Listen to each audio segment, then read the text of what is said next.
I'm paying for my boyfriend's daughter's tuition, but she left my kids stranded on the freeway.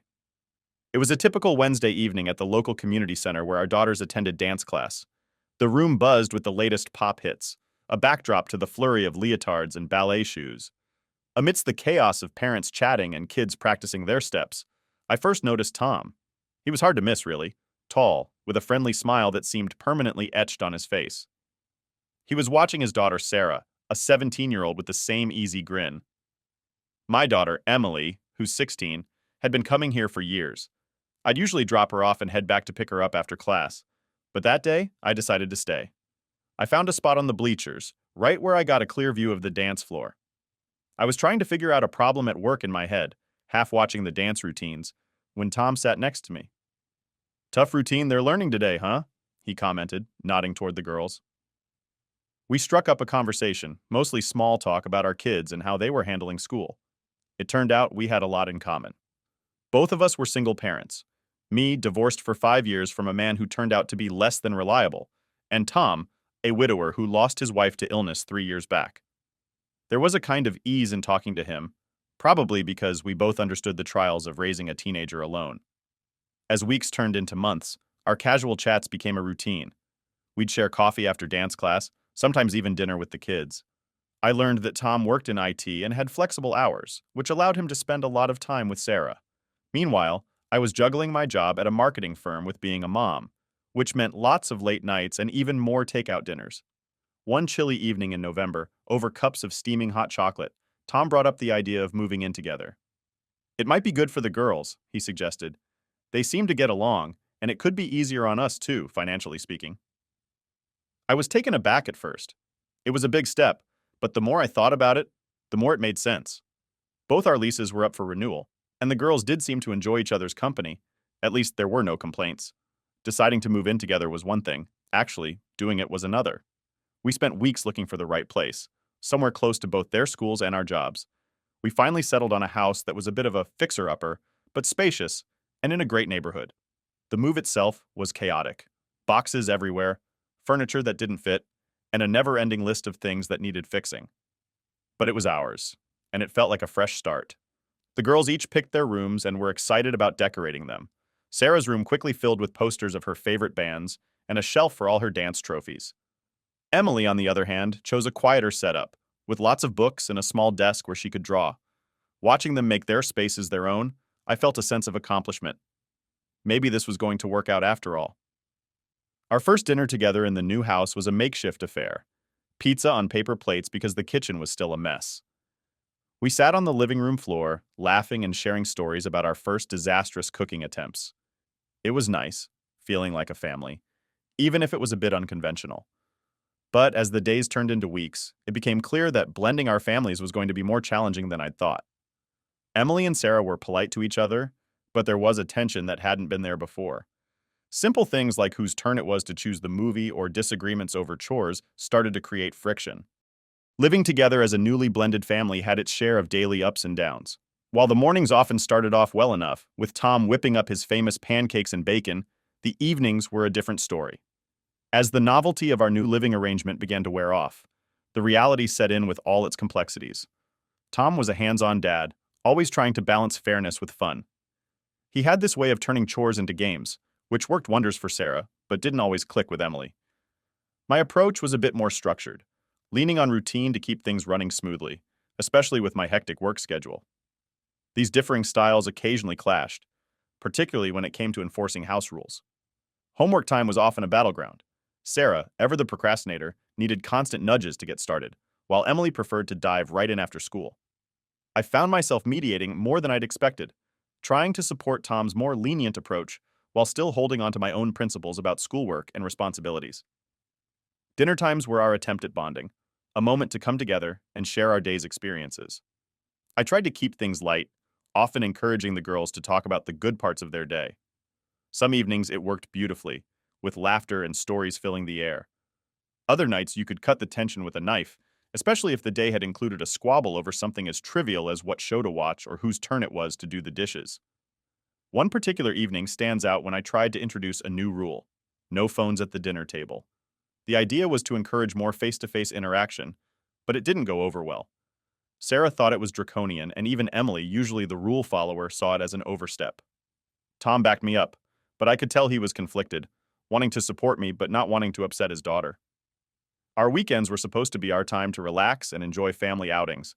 We planned trips to the local park, movie nights, and even a couple of barbecue evenings with neighbors.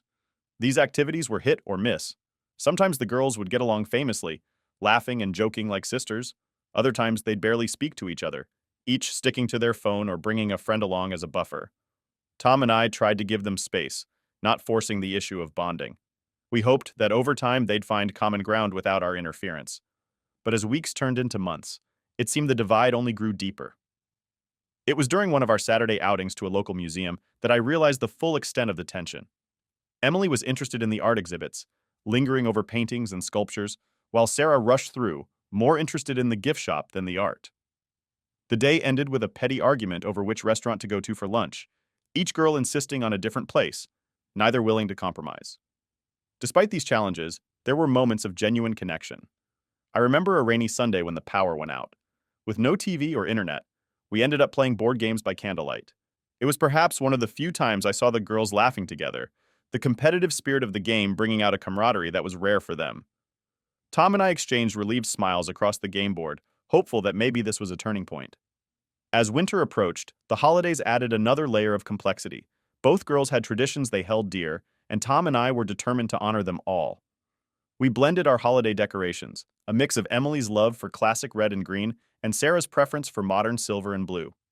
We planned a menu that included both families' favorite dishes for Christmas dinner, and the girls helped cook, which turned out to be a surprisingly peaceful activity. However, the stress of the season also brought new pressures.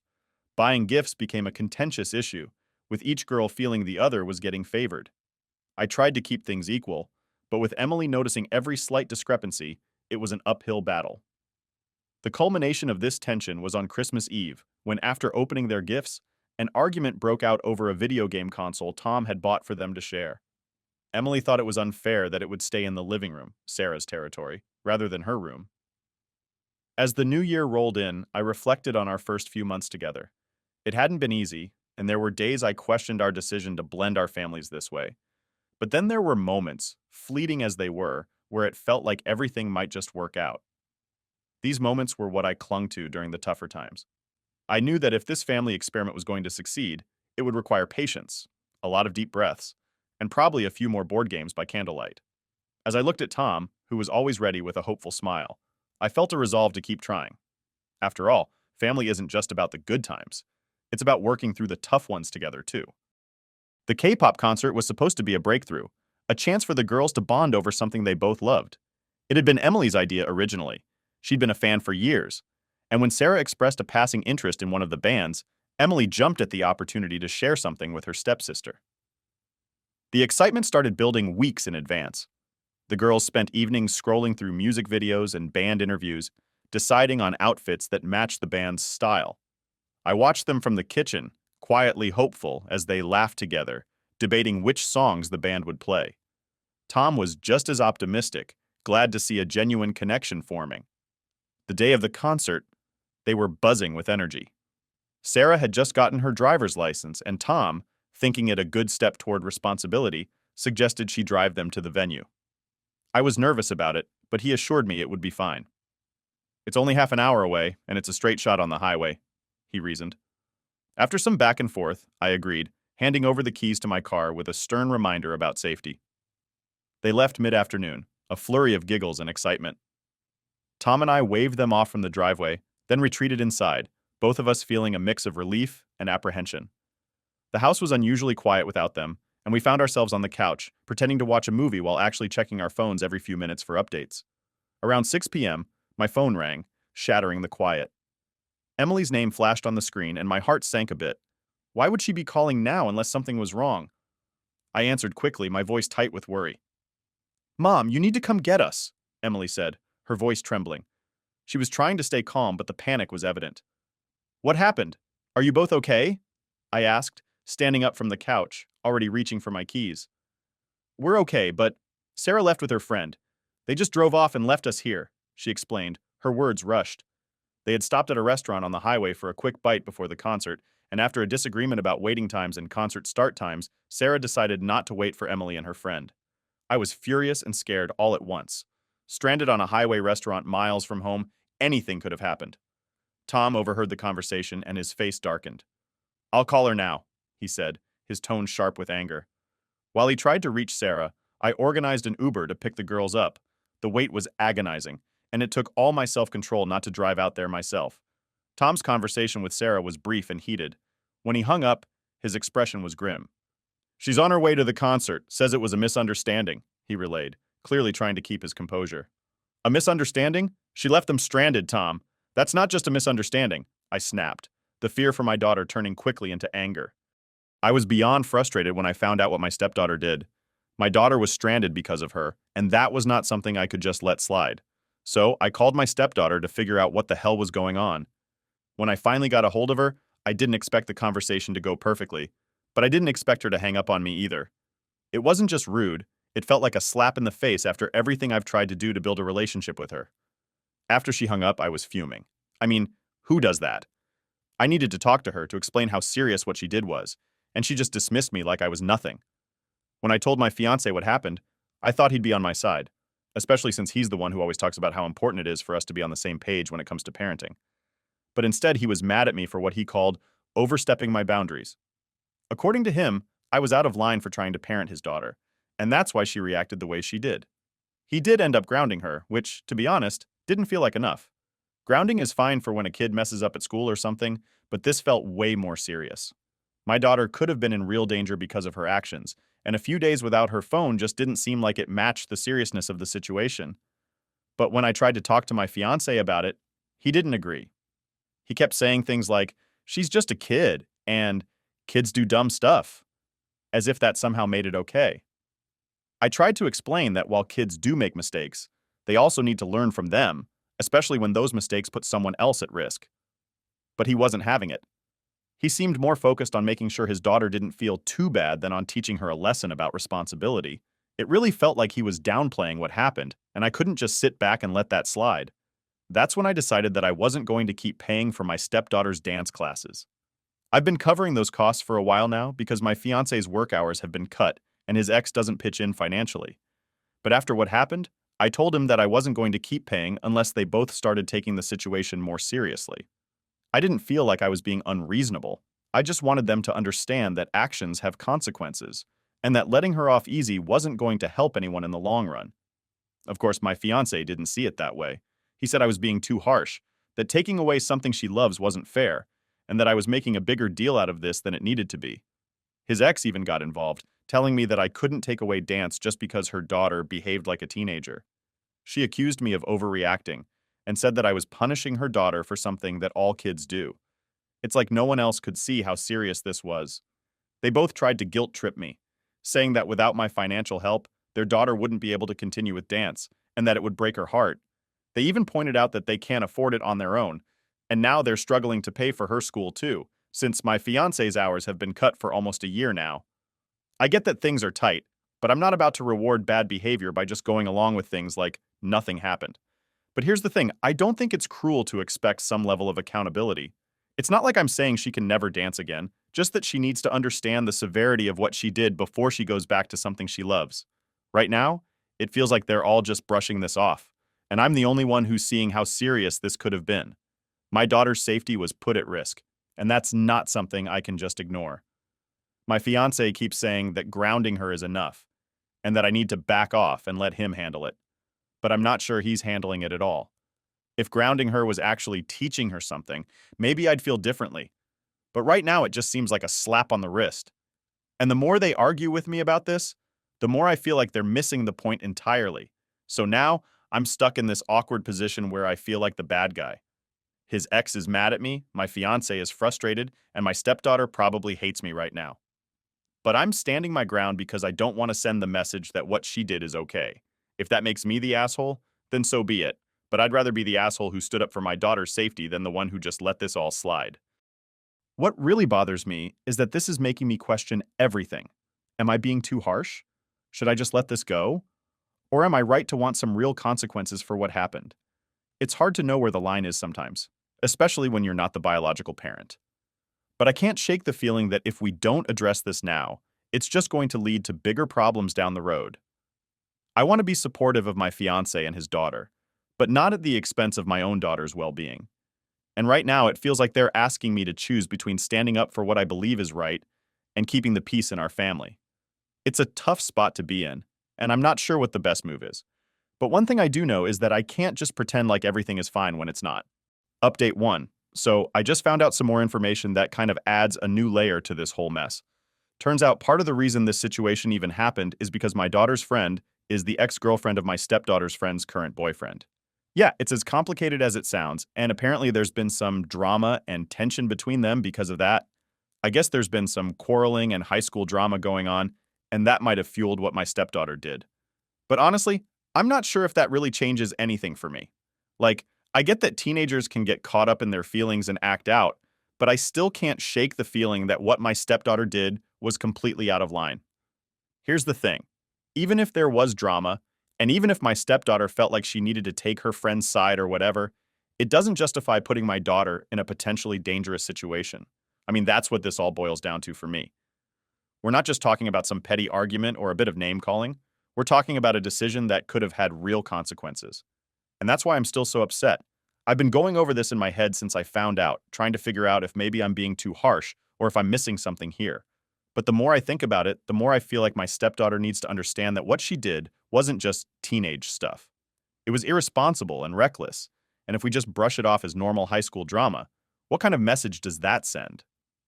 I also get that there's a lot of pressure on kids these days, and that relationships can feel like the end-all be-all when you're a teenager. But that's exactly why it's so important for her to learn now that there are certain lines you just don't cross, no matter what drama's going on. My daughter shouldn't have been dragged into this mess just because of some stupid feud between her friend and my stepdaughter's friend's boyfriend's ex. It's just ridiculous. My fiancé, though, seems to think this new information somehow makes everything less serious. He's still stuck on the whole kids do dumb stuff angle and thinks that now that we know the backstory, we should cut my stepdaughter some slack. He said more than once that she was just trying to be a good friend and that her intentions weren't bad. But intentions don't really matter to me in this case. Actions do. And her actions were completely out of line. I'm not saying she's a bad kid or that she doesn't deserve to have friends or anything like that, but she does need to understand that her actions have consequences, and those consequences don't just disappear because there's some teenage drama involved. If anything, this should be a wake-up call for her to realize that she needs to think before she acts, especially when other people's safety is on the line. Now, I'm even more convinced that grounding her isn't enough. If anything, it feels like we're giving her a free pass to keep acting out whenever she feels like it, as long as she thinks she's doing it for a friend. And that's just not okay with me. My fiancé keeps telling me that I need to back off and let him handle it, but I'm finding it harder and harder to just stand by and watch while he lets her off the hook. I'm also worried about the message this is sending to my daughter. She's the one who got caught in the middle of this whole mess, and now it feels like her feelings and safety are being overlooked because of some teenage drama that she had nothing to do with. I don't want her to feel like her well-being is less important than keeping the peace with my stepdaughter. That's not fair to her, and it's not something I'm willing to accept. At this point, I've decided that I'm not going to change my stance on the dance classes. I know my fiancé and his ex are going to be mad, but I feel like this is the only way to make it clear that what happened wasn't okay. I'm not doing this to be cruel or to punish my stepdaughter for the sake of it. I'm doing it because I feel like it's the only way to make sure she understands how serious this is. Maybe I am being too harsh. Maybe I'm letting my anger get the best of me. But I can't just sit back and pretend like this didn't happen or that it doesn't matter. It does matter. And if that makes me the bad guy in this situation, then I guess that's just how it's going to be. I'd rather be the bad guy who stands up for what's right than the one who lets something like this slide. I'm still going to support my fiancé and his daughter in other ways, but I'm drawing the line here. Until they both start taking this more seriously, I'm not going to pay for dance classes, and I'm not going to apologize for that. I hope they'll come around and see where I'm coming from, but if they don't, I'll just have to deal with that. At the end of the day, I know I'm doing what I think is right, even if it's not the easy thing to do. And I'm okay with that. I just hope that in the long run, this helps my stepdaughter realize that her actions have real consequences and that she can't just brush things off because there's drama involved. That's a lesson she needs to learn now, before she makes an even bigger mistake later on. Update 2. It's been a month since everything went down, and I figured it's time for an update. My ex-fiancé and I are officially separating, and he's in the middle of moving out of my house. Unfortunately, Things have gotten really bitter between us because I refused to back down on my stance about what happened. I didn't change my decision to stop paying for my stepdaughter's dance classes, and that seemed to be the final straw for him. The more I stood my ground, the more hostile he became. He started saying some pretty cruel things, stuff that really caught me off guard. One of the worst things he said was that I was trying to drive a wedge between him and his daughter, claiming I was competing with her for his affection. Honestly, that's probably the dumbest thing I've ever heard, but it really showed me how far apart we've grown because of this issue. It was like he was grasping at anything to hurt me or make me doubt myself, but all it did was make it clear that we were no longer on the same page, and maybe we never really were. Amidst all this, my daughter finally opened up to me about what had been happening at school and with her stepsister. She told me that her stepsister and her friends had been mean to her for a while, even before we all moved in together. It wasn't full-on bullying, but it was definitely mean-spirited stuff. My daughter said her stepsister would take her things, like her makeup and her favorite tank top, and never return them. There was even one time when she borrowed my daughter's laptop and deleted several of her movies without asking. These might seem like small things on their own, but when you add them all up, it's clear that there was a lot of underlying tension between our kids that I had no idea about. What really hit me hard was when my daughter admitted that she never told me about any of this because she didn't want to cause more tension between me and my ex-fiancé. She was trying to protect me, even though she was the one dealing with all this crap at school and at home. Hearing that just broke my heart. I realized that the relationship between our kids was much worse than I'd ever realized, and it made it even clearer that I'd made the right decision to end things. After hearing all this, I knew there was no turning back. I decided that it was best for both of us if they moved out, and I told my ex-fiancé that it was time for them to go. Of course, he didn't take it well and has been trying to drag out the moving process as much as possible. He's using every excuse in the book to delay leaving, but I'm at my limit, and I'm not going to back down. I've already got eviction papers ready to go in case he tries to drag this out any further. It's been a tough month, but I'm determined to see this through.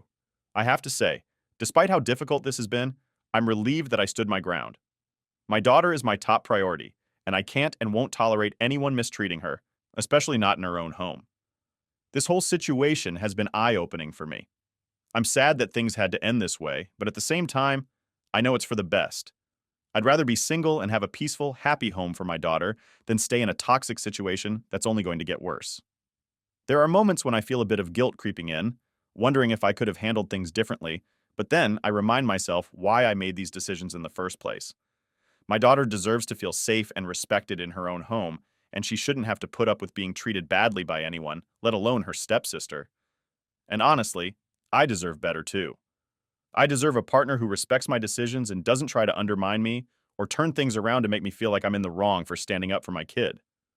As for my ex-fiancé, I hope he can come to terms with what happened and eventually see why things ended the way they did.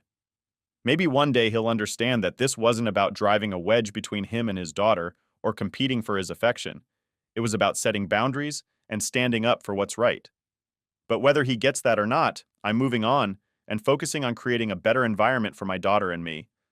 Looking back, I can see how things started to unravel long before the big blow-up. There were signs that we weren't as compatible as I thought, but I ignored them because I wanted to make things work. I thought that if we just pushed through, we could make it work. But now I see that sometimes it's better to let go than to keep fighting a losing battle. It's not easy, but it's necessary. Moving forward, I'm focusing on my daughter and myself. We're both going to need some time to heal from this, but I'm hopeful that this decision will lead to a healthier and happier life for both of us. I'm taking it one day at a time, but I know I'm on the right path. I've already started making plans for us to do more things together, just the two of us, so we can rebuild our relationship and make some positive memories after all this drama. In the end, I'm proud of myself for sticking to my values and not letting anyone push me around. I know I made the right decision for me and my daughter, and I'm looking forward to what the future holds. It's not going to be easy, but we're strong, and we'll get through this together.